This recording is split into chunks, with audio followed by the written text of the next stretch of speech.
Welcome to the official Hat Chat Harry Potter podcast with the super fans of Harry Potter, Hat Films. I'm impressed how well Edward, aka Philbert Picklesworth, jammed that into that style. I mean, like, that was impressive. Wow. Yeah. Incredible. So we are going to talk about Harry Potter now?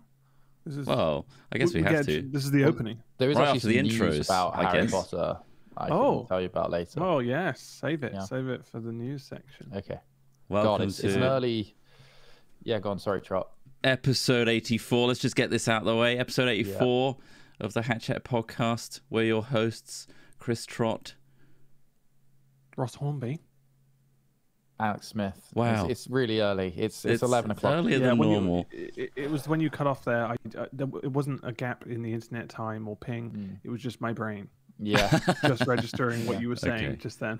Right. This is an early one. I have no coffee in my house either, so I'm desperately trying to make tea wake me up. Trying to get home other ways. Yeah, exactly. It's like, this would be a great coffee day. I don't have any left. Damn it. Yeah, no. You roll the dice on McDonald's. Will the coffee machines work today? or am I going to have to awkwardly be the guy that speeds through the drive-through? Oh, your McFlurry machine's not working. Don't do this to me. I'm a customer. Why are you reversing out the drive-through? Christ, just go forward.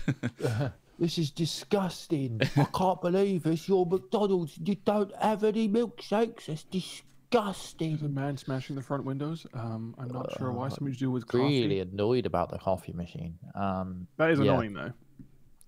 Well, yeah, but it's annoying to you. First but I mean, like, yeah, exactly. It's like I got that sometimes when I used to work at McDonald's. People would just be like, "You're kidding me! You are absolutely kidding me!" And I get, obviously, I felt like that because when you're hungry or when you're thirsty or whatever, like, and you want a certain thing and you're really excited about it and you go through, I understand. You know, you're really disappointed. You're annoyed that you've wasted the time queuing, but ultimately, just think of the guy in the window. You know, he didn't break the machine. Yeah, you shouldn't have punched him. Is all. Well, you didn't have to punch him. Maybe they didn't make their coffee so hot. It wouldn't hurt so much when I threw it back in the window. That's the thing. That's all I was buying the coffee for, just to throw it back. So it is cold outside. Thank you. But yeah, we are the #1 Harry Potter podcast, and we're here. Thank you so much to Edward, aka Philbert Picklesworth, who sent that to us, who's actually a student composer. I thought I'd do a little bit of what they sent in their email. They've been classically trained, which I think you can tell, considering how many notes they fit into that finger, which they'd made in a couple hours, which is nuts. And they said, if there's any other musical genre style, give them one, we'll give it a go. So there you go. Exactly, yeah. Reggae. But with classical, like Beethoven style trip hop before, didn't you? orchestra. That'd be great. Thank you. As always, huge thanks to our Patreon supporters who are keeping us going and through these, difficult, uncertain, unprecedented times. We very much appreciate it. You also get the ad-free version, and you get to choose the hypothetical of the week, the question that we talk about for the first half of the podcast. So, Alex, have you got it there? First hypothetical chosen by our wonderful Patreon supporters is, what if you could not make your own decisions? Really weirdly put there, but you had to choose someone else to make them for you. Who would you choose and why? So basically, you're having to choose somebody to make all of your decisions for you. Who is that person? There's a thing you can get done with the government where you essentially elect two people or one person to manage entirely your finances and your bank account for you. I can't remember what that's called. Is this like a conservatorship? Yes, something like that. And a bit like right of attorney as well. It's basically like you aren't good with your money or you aren't good with your decision making, and therefore you need someone else to take ownership of that. So this is what happened to Britney Spears. Yeah. So Britney Spears was put into one of these. But you're wondering what it would be like if I'm it not was saying a good that. thing. I'm saying that it exists. It exists where other people can make decisions for you. But what if every single decision you ever make, like, do I get out of bed? Do I brush my teeth? I'm guessing this has to happen, right? Because I can't imagine anyone would choose this. No, you have to do it. You just can't make your own decisions anymore, and someone else has to do it. Why would you both pick me? Well, I mean, I'd feel bad for the person who had to make the decisions, because that's a job. That's a full-time care situation of like, okay, you need to do this, do this, do this. Yeah. But how are they going to get on with their day if they're constantly choosing decisions for you? So you need to choose someone who you maybe don't has no life. That sure, but also someone who's responsible, because you don't want them to be like, well, I'm going to make this jackass walk into a main road, busy traffic. You don't want someone who's going to fuck with you, or like, you know, which way should I run in traffic today? Yeah, into flow or with the flow? Yeah, I mean, imagine like Johnny Knoxville being in charge of your decision. You would just be, you know, the #1 star on Jackass. He would make you do everything, and you'd be like, well, yeah, I guess I've got to go, you know, roll in a pile of pins or whatever shit they do now. Wow, that was in a wrestling thing I saw the other day. Trott showed me. It was pretty brutal. Were they also breaking bulbs over each other's backs? When they had, I think Mankind sprinkle a load of safety it was the classic Undertaker throwing Mankind off Hell in a Cell. Yeah, and they rolled him onto. It's like, it's just, oh fuck, that does look. I mean, it was like a Home Alone trap. Like it really was. It looked effective. It was a visual spectacle. Like, that doesn't look good. Oof, he's gonna have those little thumbtacks just a little bit in his skin. That's gonna sting. All over. The worst part was like, did it make him bleed? Did he get stuck in his body? Yeah, there was some blood. Yeah. Is this is this old? It was a bucket filled with. Recent? It's the classic like second ever Hell in a Cell where Undertaker. It's that meme that went over like Reddit for ages, where they do like a big copy pasta about like really important information, and it's like, and that's when Undertaker threw Mankind off the cell in Hell in a Cell. Right. That match. But yeah, holy shit. Yeah. They messed each other up for that one. But anyway, that's besides the point. You wouldn't have Mankind or Undertaker control your life. Why was he called Mankind? Because that's just one of his characters, like really crazy masked guy. Did he represent all of mankind? No, I mean, like, weird. What's the story behind it? I don't know too much about him. Just that he's a bit wacky. Okay. All right. I don't think there's much in it. Wacky man. Yeah. What if you could not make your own decisions? I don't know who I would choose. This is a really difficult. I mean, ultimately, you're giving up your agency to another person, so it's like choose your keeper, isn't it? I would clone myself. You would clone yourself to just be. Can I do that? I think that's not a bad idea. I mean, sometimes I hate. You don't get to make that decision. Your character does. Well, that's it. Yeah, you don't. We're gonna clone you. Oh. If there was someone dedicated to making the right decisions, or like you said earlier on with financial decisions, sure, like going, oh, you should buy this because it will, you know, be a good investment, or I don't know, but yeah, maybe a clone of yourself to then just be. That's all they do is monitor. They're just sat there with a monitor watching everything you do, and just go.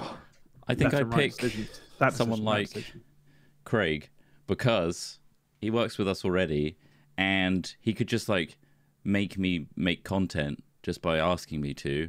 He would be there filming it anyway and editing it, and also I feel like he's a little bit conservative in terms of making decisions and being frugal and being good with his, you know, not being reckless. So I'd be safe, or maybe too safe. Maybe I get bored. What if he realized What if he realized it doesn't really affect his life if he makes you make a crazy decision? So he could make the best content because you were willing to go a lot further than you would above normally. And beyond. So that's the thing. I think Craig would jump into this pile of steaming dog shit for the meme, for the joke. And then you're like, oh God, I would normally say no to this, but he's made me do it. And now you're covered in dog shit. I can never see Craig doing it. I can never see Craig doing it. Every time we make stuff that's like a little bit beyond Craig's threshold, he's like, oh, I don't know about this, guys. Maybe we shouldn't. So I think I'd do very pedestrian stuff in his hands. What's you be holding the camera?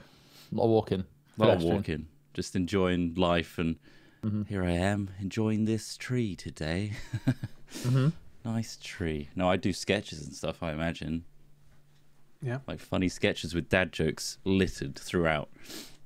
All dad jokes. Yeah. That's decision making. Just what about the decision whether you should wipe your ass or not? Do you know what I mean? Things like that. Yeah. When it comes down to details. He'd cater to it. I think he would. You'd be like, no, hop in the shower, mate. Wash that bad boy off fully. Make the right decision. Yeah. Your day suddenly becomes quite the chore. You're doing everything the long way around. Yeah, you've got to do a handstand to wipe your ass. Like, what if the person in charge of you made you do like really complex physical things that you weren't really capable of? So it could force you to get fit. do a handstand. And then you're like, I can't do handstands. It's like, go on, keep trying. And like you just hurt yourself over and over. And then eventually you're handstanding against a wall, wiping your own ass. And you're like, thanks, Craig. It's like a Mr. Meeseeks. Still Craig in my mind. It's an interesting situation because like you don't get to respond, do you? Or do you? No, you just got to do it. In this scenario, so like you're not really living a life anymore. No. You're just like subject to someone else. It's a bit sucky. So I don't really want Craig. And also like they're on a power trip as well, like controlling like a puppet. I definitely wouldn't pick Ross because of the things he said. Mostly about tarring and feathering. The dog shit. The dog shit. That was a new one. That just happened in my head. Right. And I would make you do it. Yeah, you would. And you'd film it and you'd edit it and have a gleeful smile on your face as you watch back the feathering with the dog shit. Like that was a really funny moment. What would that smile look like? What sort of gleeful smile? Like you're looking at like a funny video. You'd force me to watch it as well, wouldn't you? You'd make me sit there. You'd watch it back. Yeah, while still in the cold poo all over you. You would go shower. Look at the monitor. Look at the monitor. That's great, isn't it? Look, you're completely dumped in it. You're like, please don't make me do it again. I'm like, no, stay where you are. You have no decision making. I am your controller. Week 6, Chris Trott still hasn't wiped his ass. Please. Oh, God. Please. I've forgotten to tell him. Oh my God, I've forgotten this whole time. Literally forgot. It's just negligence. Oh he hasn't been wiping his ass, has he? I'm too busy thinking about wiping my own ass. And then I forgot to sort you out. All in all, I think this is a pretty bad idea. And I don't. Would you get an AI system? Maybe. It could be interesting to live like based on an AI's decisions, couldn't it? I think it'd be the closest to making your own decisions. There could be a future where you pay for better and better algorithms to make better and better choices for you. I mean, I don't think it's very far away, and I'm sure there's lots of investment and index funds that use some element of AI to keep a track of the markets. But essentially, if somebody said, hey, we've got this really great AI with all of these data inputs that's really good at predicting like stock market trends, you just have to subscribe to the AI and it'll give you tips. Like that is of course, if somebody had created that AI, they just use it for themselves. But if they did provide it as a service, genie in a bottle. If they did provide it as a service, then you could subscribe to it, and then one day that could expand further into how do I make the best life decisions. And I mean, what happens if everyone has that? Exist, or the majority? I feel like they exist. Yeah, we have algorithms and modeling software to do all sorts of things, and like I say, they're already used by investment companies and firms and hedge funds as well as part of the consideration. I'm not sure they're entirely relied upon, but outside of the realm of finances and stocks, say this AI controls, like you're going into a shop, right, and it's like you're looking at the dessert aisle, and the AI is like, you shouldn't buy any of these things. Head over to the healthy vegetable aisle. And then you're like, well, fuck off. No, I want a dessert. And you pick it up. It's like, no, error. Put the dessert down. And then sends a shock into the base of your neck. Like, what level of like... Because it's all well having an AI. You have no choice in this situation. Oh, you don't have choice? You would just... I mean, if you would like a choice in this hypothetical situation, but if you're thinking about, hiring an AI to teach... Yeah, hiring. You know what's good and bad to eat, and ultimately, if you've got agency, it's your decision. Like it's like using MyFitnessPal or something like that. You know, by this point, you're a grown adult. You've done enough in sort of research into food and things like that. You understand when you're not eating well. Yeah, but that doesn't change whether you eat well or not. Well, you're just asking for somebody to take away your free will, so you stop making bad decisions. Yeah, isn't that exactly what the AI thing is? What you're suggesting? No, the AI thing is suggesting you the best way to live your life, and then you're saying, well, what if I'm following that, but then I go down an aisle and I see a dessert, and it's like, no, don't take that because that's not the best way, and I still do. I'm like, well, you're just making a decision to go against the AI that you asked to make your life the best. You're rebelling. Yeah. Well, you're fighting the AI. Rebelling or fighting temptation, because yes, I have very clear an understanding of what's right and wrong. Doesn't mean I always make the right decision. Because I'm hungry. Mama hungry, and I want a dessert. I don't want to eat. I know that leeks are better for me than like a trifle, but sometimes I want a fucking trifle. And that's a bad decision. I mean, your shopping trips must be fucking nuts. Leeks or trifle? Yeah. Two completely bizarre. Healthy, How often unhealthy. do you eat trifle? I think I've had trifle in about 15 years. When was the last time you ate trifle? I don't know. I don't remember the last time I had This is trifle. the fucking 1950s. Trifle's nice though. But I think are we not? Is technology not going that way anyway? To start like kind of in a way, what you should be doing, and people are like, well, yeah, I'll just let this tell me what to do. Or you, I guess, you can pre-program it to do a set tasks that you should be following. But yeah, it'll probably get to a point where it's just like, I've been following this, new iOS or whatever that literally tells me what to do every fucking second of the day. I think like the Breathe app and the Stand Up app and all that shit. Exactly. Oh my god, it's already here, and like, how many of us have turned it off? Because like, I know people. It's good for me to like breathe. But it's properly only just and, like, begun, Trot. So think about where it gets to. Well, when the Neuralink starts, I feel like you just check out from it, because if it's so intrusive like that, and it's constant, like every decision is like, maybe you should not do that and do this instead of like, have you taken a moment to think about this?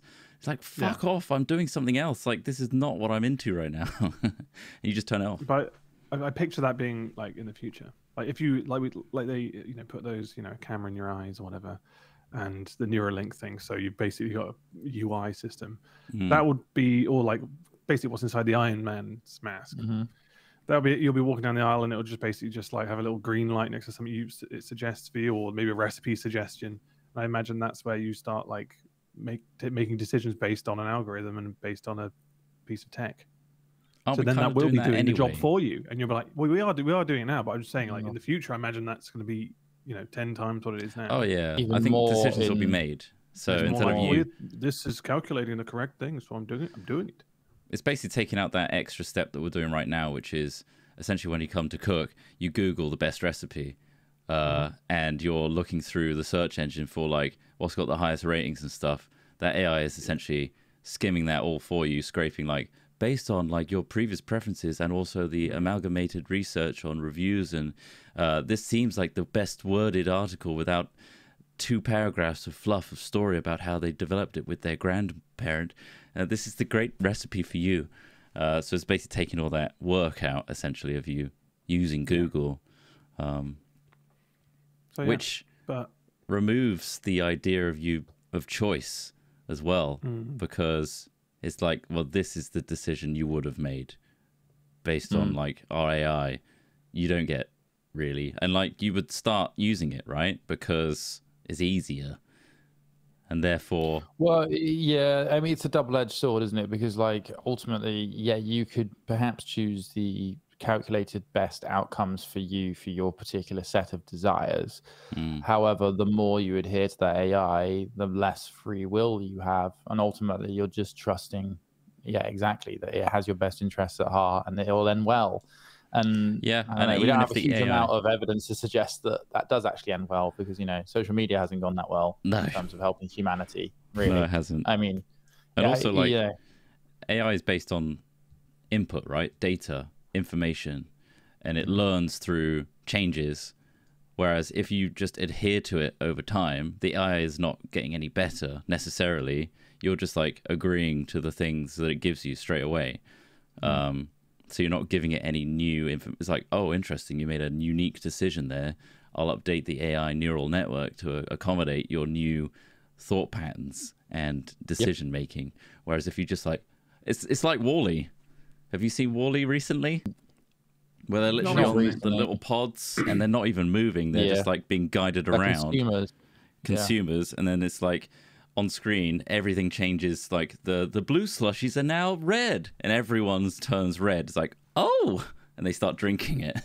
They've literally thought about that at Pixar already. But I mean, it's not a particular. I mean, WALL-E's an overrated film. I'm going to say it's completely overrated. It's yes. I'm not here to dissect WALL-E. Smack you in the face metaphors for problems with humanity. Yes, people are becoming fat. They're being driven around in chairs. Like. It was, it's consumerism. It's just consumerism taken to an extreme. And I mean, not everybody is going to be like that. You're always going to have outliers. You're always going to have people who want to resist against the status quo. So the idea, I mean, the only way that exists in WALL-E is if they eradicated all of the people that didn't want to be fat chair people. All right. And you're telling me the fat chair people won a war against people who didn't want to be fat chair people? No way, man. I don't think that's the story of WALL-E, though. I think you're looking at like a very specific thing of the film, and that's the main part of the film. It's not. I think that's I'm just saying that like that. Yeah, I didn't find that a particularly like eye-opening metaphor. But then I don't think it was meant to be. I think it was meant to be like, huh, they're all stuck in this space station. They have been for so long, and they've got so accustomed to this life up here that they're all just sat in a chair. Useless. They're all non-human beings now because they're just consumers. Yeah, and over the generations, they've become that. Isn't it because Earth is just littered with shit? Yeah, and they just escaped. And they were meant to return to Earth when the Wall-E robots were meant to clean it all up. But then it never happened. Like something went wrong. But they took way too long. Yeah, the Wall-E guys, they are just so inefficient. I mean, you can tell. Bigger. It needs to be much larger. They need to be much larger robots. Should do a quick ad break and then segue into the second hypothetical. I can't wait. Let's do a quick ad break and we'll be back shortly. Man, that was really short if you're a Patreon subscriber, or maybe you were lucky and you didn't get an ad at all. So thank you. Let's move on, shall we? There's a second Patreon which kind of ties in with the whole decision-making AI, which we could briefly skirt over before we move on to funny news. So super quick. Well, because it's kind of a little bit about what we've been talking about, which is say you have a kid (brackets lol). Would you have a free chip put in your child's brain to provide all basic knowledge of math, language, and history facts, etc.? Yes. I think so they immediately have knowledge of. Yeah. I'd also be looking for an upgrade to that chip. If there's like more than just the basic knowledge, they've immediately. So will they learn it, or is this like a database in their head where they can recall it if they need to? Which I guess consider it like a smart and always updating government approved, like how education is given out to schools. This is like the current education that all children should receive. That is what's EduChip. That's what's given to kids, and it's updated over time. There's got to be a downside to this, because you can't just have the gift of basic knowledge being fed without any real work involved. Elon Musk have to have a massive door cut on the top of their head when they're a baby. There it is. That's pretty big downside, but I think. Are you the first to take this challenge on, or has this already existed for some time? Because I feel like I wouldn't want to be. You're part of the first human trials. Be like, okay. He's not more intelligent. Something's gone wrong here. Mr. Ross Hornby, we have elected you. It's such a massive risk, isn't it, for your kids to have life? Yeah, definitely.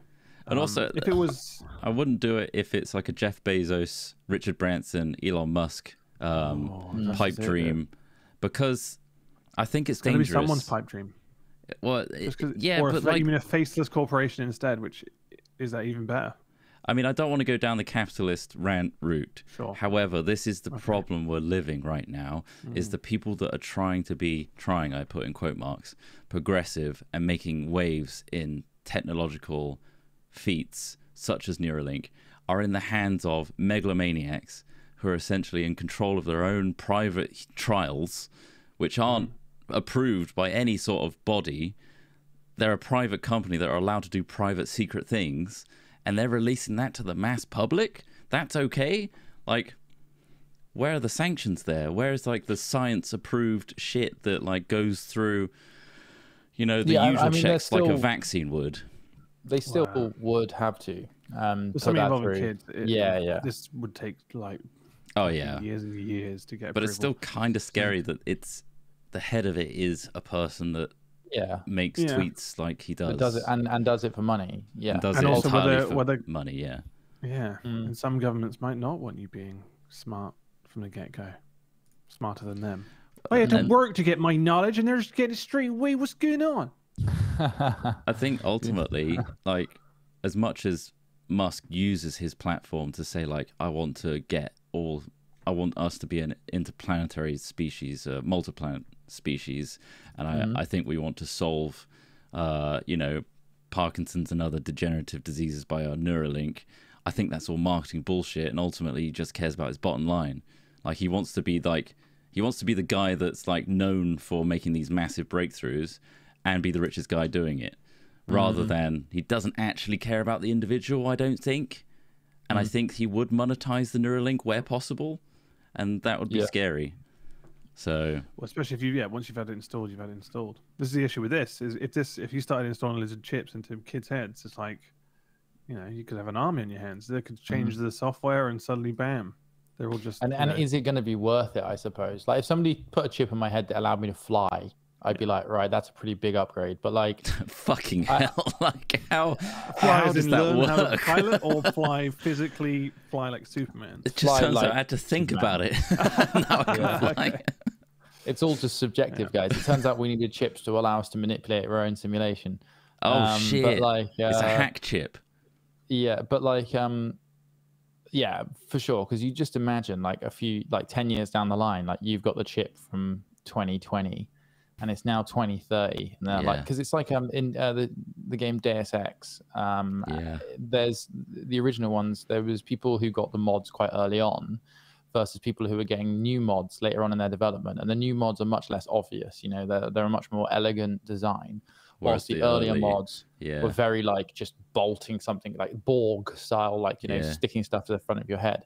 And I think that very much will be the reality of it. I think that there'll be a wealth disparity, a class disparity. That as well. I mean, yeah. I mean, looking at this is designer babies again, isn't it? What we're talking about here. Would you put a chip in a kid's head? Just a new... I think I 100% am behind designer babies. So adults' heads first before it kids. Yeah, probably. Although, what happens if it could only be fitted in a developing brain? You know, rather than a. But the fact that like language as well, like learning other languages and just having that'd be amazing. In your database. What that would change for, like, I guess, communication in general. It would advance the human race. You know, world leaders talk to each other might be a different rather than through you'd have a translate, which isn't always the cleanest way, right? You wouldn't need translation in between. There wouldn't be a middleman, or a reliant on a technology to translate. You would just inherently know how that language works. And so there wouldn't be a breakdown in communication. That would be quite a benefit, in my opinion. But at the same time, though, you got a subscription service, and you're like, well, if you want the extra language package, you're going to have to, if you want the best for your child, sorry, you're going to have to pay for the premium package, because that's the way we've monetized the Neuralink. Sorry. And that's how it's going to go. It's like, there's not going to be any real progression. Like the wealthy will be multilingual, very smart, like people in Oxford, ultimately, because they're privileged and have the money to go there and go to university. And then you'll still have people that can't afford the top line Neuralink. They'll have the basic package, which teaches them what you learn in schools anyway. So are we really going to be that it's a time much better saver, off? Isn't it? Yeah, it's if you could learn everything you learn at school. If we could eradicate school in its current form, I'd be for it. Maybe social skills would be better. Or, maybe. I don't know. Maybe or like be just better time balancing hormones and stuff like that, and like mitigating early depression or like trauma, like dealing with that. Like if something bad happens to a kid, say something that like it seems trivial at the time, but it's like one of those memories that like creates a butterfly effect of problems in the future. What if the Neuralink is aware of that and like sends a load of dopamine to be like, it's okay, calm me down, and it doesn't become a traumatic episode? That might be quite It becomes more like a pacemaker. Yeah, I think that's the ideal implementation of the technology at this point, isn't it? It's a bit just like balancing the brain. You brought up Parkinson's earlier, and there's already technology that stimulates the brain. It's called marijuana. No, it's not. It's not marijuana. I know it's not. Parkinson's. If anything, you'd want something that produces dopamine burst for a Parkinson's patient. But yeah, anyway, like literally like things that clip onto the brain to help stimulate. Well, actually, what it does is it eliminates interference. Right? It eliminates interference. So like there's a lot of the judders and shakes from Parkinson's comes from like essentially faulty signals or irregular movement constant signals. So the muscles are like, what should I be doing? And then this essentially like evens them out. It's amazing, like watching the videos. Like they literally have a device where they switch it on and they're shaking, and then it just slowly, and they can start eating cereal. And it's amazing. So more stuff like that. I think. Would you like to hear the Harry Potter news? Oh yeah, let's hear the Harry Potter news. Would you like to squeeze that in a moment? Sure. Yeah. From Harry Potter news to Harry Potter news. Very good, Ross. Nice. Very good. Yeah. You must be so proud. Well, we didn't talk about maths that much, so should I be? No. Not No, really. really. I just really thought they worked. I'm just trying to find a specific news article before I Harry Potter. The guy that plays the Harry Potter and the Cursed Child actor got fired for being inappropriate. Oh, that's well, what that's the happened. news. Is it? So you know the theatre, the guy that played Harry Potter in the theatre show, he got fired. I don't recently. know that guy, but yeah. You don't know me neither, but I was like, oh man, yeah. So Harry Potter himself has been discharged from the theatre for being inappropriate. I can't remember. I remember how. Inappropriate. I'm guessing it was like inappropriate towards fellow cast. Yeah, I think so. Wow. So it's not a funny news. It's just not funny, but it's topical with the Harry Potter an actor's been fired from the Broadway production of Harry Potter and the Cursed Child following a complaint about his conduct. What did he do? I don't know. Blah, blah, blah. He started swearing. Fuck off, Ron. Yeah. Fuck me. Fuck Hermione. Harry? Fuck you. He played Harry. Yeah. Well, he did play Harry. Oh my god, maybe he got an ego trip and just thought he was the big balls. Maybe. You're not Daniel. Fuck you. Yeah, maybe he just got on his high horse and treat the other cast members like shit. That was the only bit of Harry Potter news I had that wasn't, it's just that this is a Harry Potter themed podcast, number one. And I thought, oh, what have I thought about that's Harry Potter based that isn't J.K. Rowling giving another terrible hot take? Which one is it? Will Ron Weasley and Hermione's actors really get together in real life? Unlikely. Very, very unlikely. Very unlikely. Very unlikely. It's a big very unlikely. Shit. It's not happening. I don't know what Emma Watson's up to, but she is just Rupert Grint. She's not grunting for Grint. She's not grunting for Grint. Very awkward. From what I've heard of Ross and Smith having watched the reunion. Yeah. It's not that. I guess it's not that bad, but like there is definitely some moments where you're like, Grinters Grunt is on the table, and she's just like very Hollywood, very like, we're great friends. And then Grint gave the impression that he'd spent, the last 10 years sitting down in a cold, quiet room rewatching Harry Potter's again. Yeah, that's the best years of my life. I don't know how to live without the format of a film being made around me. Christ, yeah. No, I'm pretty sure he stars in other stuff. Probably. He does, yeah. Maybe. He knows he's peaked. Yeah. He's aware of it. Most child actors should know that. They should. A big possibility, but it's hard you can't prepare for that when you're a kid. But I'm sure he could mop up his tears with his piles and piles of cash. Never having to, take on any of the challenges. I mean, the main three definitely have piles and piles of cash. But was it Tom Fulton who kind of got into some troubles? Spent all his Felton? Did he? He spent a load of his cash. One of them got into gambling or something. One of them just made poor investments.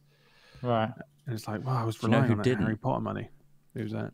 The child actor from Malcolm in the Middle, who we all think had loads of concussion and can't remember Malcolm in the Middle. Apparently he can. Frank Muniz. Yeah, Frank Muniz, yeah. Apparently he made some fantastic decisions and he is minted.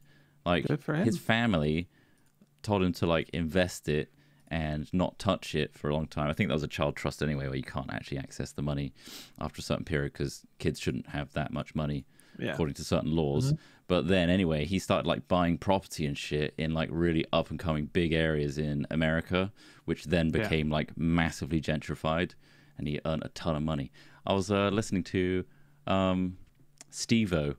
He has a little show where he brings people into his RV and then has little chats with them. I listened to that the other day as well, but there's only so much of his voice I can now tolerate. It's so strained, and I just feel like it makes me feel like my throat's sore. Do you know what I mean? When you hear something, you're like, so what was it like when you were doing this gig?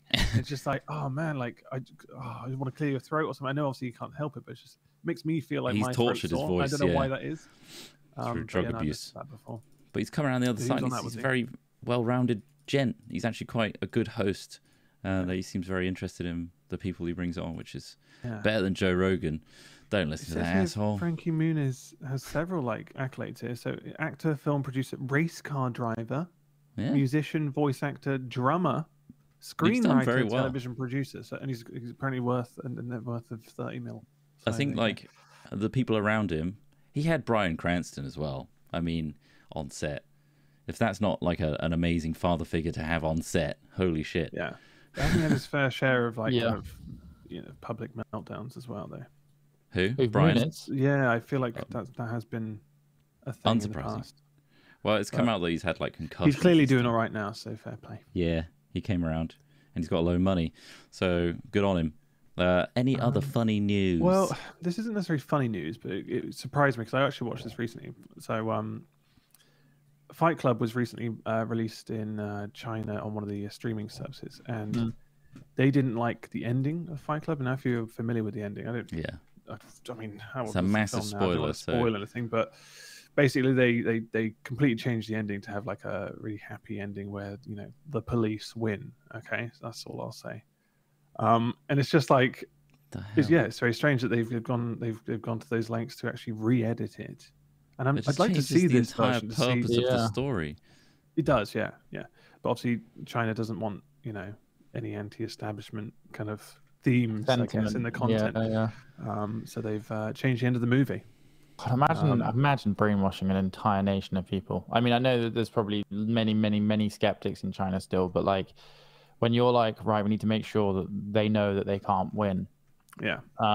That is just horrible, isn't it? Really. The fact that it's also possible in like this day and age when I guess they've got control of the internet, so what goes in and out to a degree. Obviously, there's ways around it, but the majority wouldn't know how to do that. But like the ability to like not have access to the wider world and be like, holy shit, you're being indoctrinated by your regime of a government. Jesus. Well, you can't even talk about it. They were doing an interview with somebody recently from China, and they were just saying, like there's no problem here, like everyone's happy with the way it's run. There's no complaints, and it's like, well, no one can complain. That's the issue, because if there's no one's allowed to complain, or there's fear of protests. I'm pretty sure. Well, yeah, exactly. This guy was like, no, the Chinese people are happy with everything that's going on. No one's complaining. It's like, well, yeah, because if they did, they'll fucking disappear suddenly. Yeah, well, yeah, or at least not succeed. There's another side to it. It's not just the stick. There's also the carrot, which is essentially people with higher social credit scores, as in this system that they've been using to monitor people's activity in China, will potentially get offered better jobs. Will get more support. Rewarded for complying. Yeah. For complying and for promoting compliance and for being it's a little bit like being a crypto bro or a person pushing NFTs, which what was I reading? Somebody else has done NFTs now. A bunch of people are doing. Oh, that was it. Jimmy fucking Fallon. The guy with the fake laugh on fucking. Well, he talked about his, which is an issue because they said that it does could be considered. It could be considered like promoting your own material and. Bumping the value of that thing. 100%. And it is. Like saying, I've got stocks in this. Go buy some now. It's like it's the same thing, really. It is exactly the same, and it should be based on that. But like him going like, oh, I've got my own ape. He's got one of those stupid fucking ape things. They apparently paid 200 million for or something like that. No, wait, no, that can't be 200K, I think it was. 200K, sorry, yeah. Still, I was going to say not 200 million. Eye-watering, isn't it? 200K, and like, it's just like, right, people listening right now, just don't do NFTs. If we don't buy into it, if people don't buy into it, the only way that this is going to become a thing is if enough people do it, because then it just creates another economy. And I like to think that a lot of this like ape shit is mainly just rich people trading things with rich people. I'm pissed off because sorry, go on. Yeah, go on. No, I mean that's it really. I just don't think that crypto to me makes more sense than NFT does, and I understand why people can like use it within systems, within marketplaces to provide digital accountability for things. I understand that value too, but just this whole thing of like, you don't need to own a picture of an ape. The only reason you want to own that picture of that ape is for its potential speculative value in the future. It doesn't do anything. It doesn't give you anything. It's not transactional. Like anyway, yeah. What are you gonna say, Trott? I really dislike how NFTs and cryptocurrency have become synonymous with the technologies that drive them, and therefore anytime anyone mentions crypto or what is like the ledger and what is that technology, the blockchain. Anytime blockchain is mentioned, it's always associated with Bitcoin and therefore NFTs and therefore crypto bros who are, destroying the environment and just really rich kids throwing around JPEGs. When really, like, Web 3.0, which has been developed with the sole purpose of trying to decentralize these massive companies like Amazon and Google owning servers in centralized places all around the world, it would be essentially a case of sharing that information across everyone's computer. And thus, device-based, it wouldn't be owned by any particular massive corporation that get to vet and filter that information to you. Instead, everyone would have access to the same information and you couldn't gatekeep it. That's the idea of Web 3.0, and I like that idea. However, it's been ruined by the image that NFTs have created on that same thing, and it's going to be difficult to make that image like good for the general populace again, which is a real shame, because of course companies like Google and Amazon are going to allow this NFT shit to carry on because they want to continue their centralized servers where they have control over everyone's information, and essentially their internet is on their servers. Like all of Google's search engine stuff that you've ever searched is going to their servers first. It's not being vetted and checked and acknowledged by everyone else's PC to be like, you know what, that's not actually good information, and it's all going to Google. But yeah, it's pretty annoying. Like you say, all this shit's hosted on like Amazon-owned servers a lot of the time, and they can just like change anything whenever they want. Yeah. It's in their hands. It's in a private company's hands. The entire internet is privately owned, technically, because of the massive companies that have grown to provide all these services for you. And so who owns the the cables that run from country to country? Yeah. Who owns? Is it just a shared ownership between those two countries Not sure it connects how to, that or works. is it the internet? Or is it a specific internet company that owns that cable, the undersea cables? Because then that's you've literally got the cable that connects everyone in a certain area. Until so they had to replace Starlink comes in, and more like wireless transmission. Yeah, I'm just like transatlantic cable communications. Yeah, but Starlink doesn't look like it's going to go. Like Starlink's already caused a bunch of fucking issues. There's the problem with having so many mini satellites up there is it's cluttering the fuck out of our immediate space. And they said one of Elon Musk's rockets is going to hit the moon. Apparently, have you heard about that? Intentionally? I say Elon Musk, not intentionally. He's got a loose rocket. Yeah, shit. So like, yeah, there's a lot of these problems with Starlink. I don't think Starlink's going to go that much further, if I'm honest with you. I mean, we'll see, but by the sounds of things, there are just too many issues with having that many microsatellites in orbit for like everybody else. So I imagine, be it research-based stuff, communications-based stuff, military-based stuff. Like there's too many interests involved, I think, for it to continue to expand based on more and more microsatellites. And again, the rocket on the moon thing, by the way. Yeah. So it's a rocket that was launched in 2015 and put into orbit a NASA satellite called the Deep Space Climate Observatory. The second stage of the rocket, or booster, has been floating in what the mathematicians call a chaotic orbit. Right. Fuck. And basically, it's on course to hitting the moon with no real effect. Obviously, there's no real issue with it hitting the moon. But yeah, that was 2015. So they've just been tracking it and just tracking these pieces. And that is on course for just landing on the moon. So there's just a bit of junk up there. A bit of rubbish up there before anyone else gets there. Oh, yeah. The James Webb Space Telescope. Holy shit. That's a monumental achievement. That's sorted now. Well, it's almost in full position. And my God, if you look into just how nuanced and detailed and specific like every step needed to be, I know, is insane. And it's going to hopefully herald a whole new era of breakthroughs of like how the hell the universe works. I know, it's so cool. If they suddenly just like switch it on, and they're like, "What the fuck is that thing?" And they're just like, "Oh my god, that's been like so close to us this entire time, but we just couldn't see it because of our technology was shit or whatever." But the orbit it does is what fascinates me. Is they've managed to get it on? I can't remember. It's like beyond the moon, I think. There's an L2 orbit basically where it gets trapped in a gravity well that spins behind. I think it's always eclipsed by either the moon or the Earth, so that it keeps extremely cool.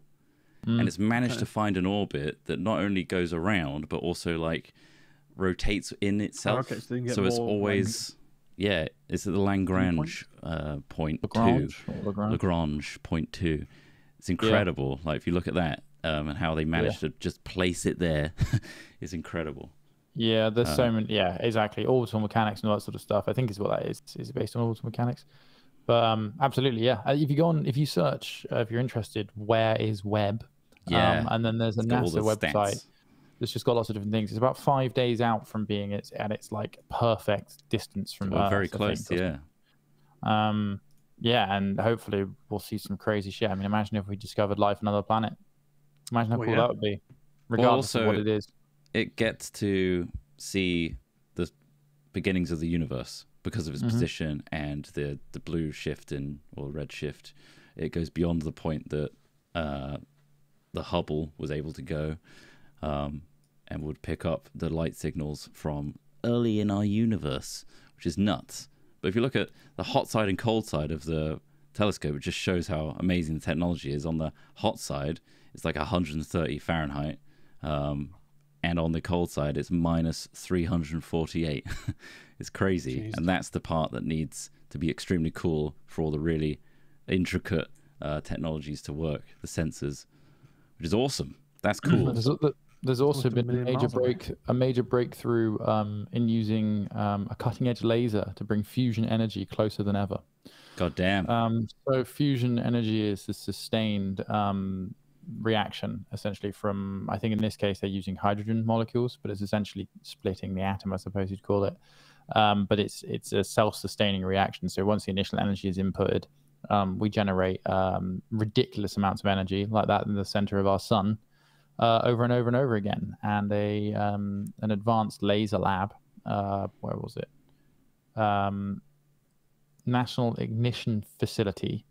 They heated up a BB-sized hydrogen isotope to many times the temperature of the core of the sun. They created the pressure necessary to trigger the fusion process in hydrogen, which then heated the material of its own accord by a significant fraction of a megajoule without the aid of other sources of heat. Good damn. It's the opposite of splitting, sorry.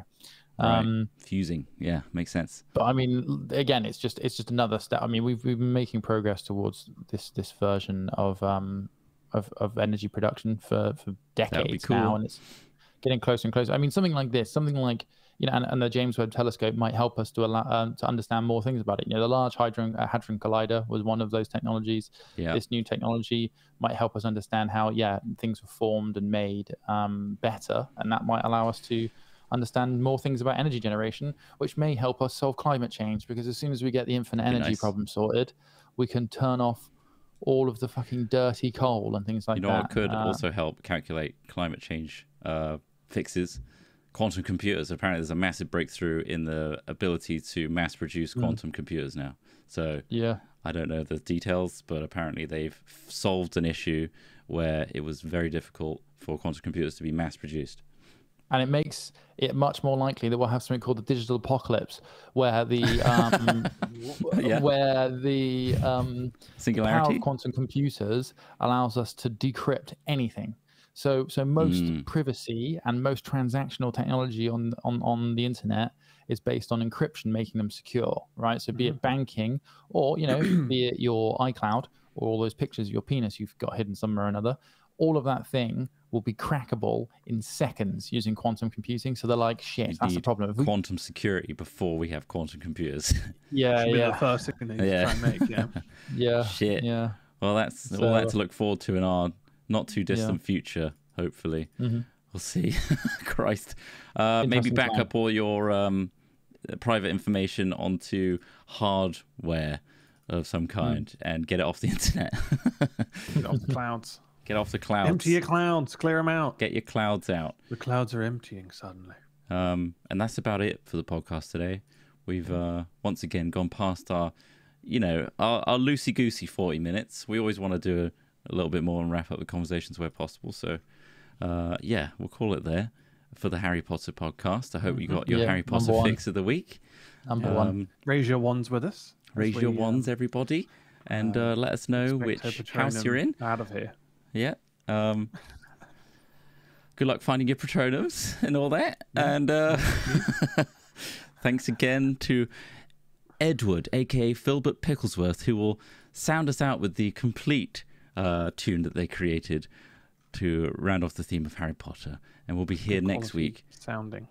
Yes. And we might be continuing our foray of streaming further, so you should really go to twitch.tv/hatfilms and check us out there, because we do crazy stuff now. Cool. Oh, it's crazy. It is crazy. All right. Have a great week, everyone. See you next Friday. Goodbye for now. Bye.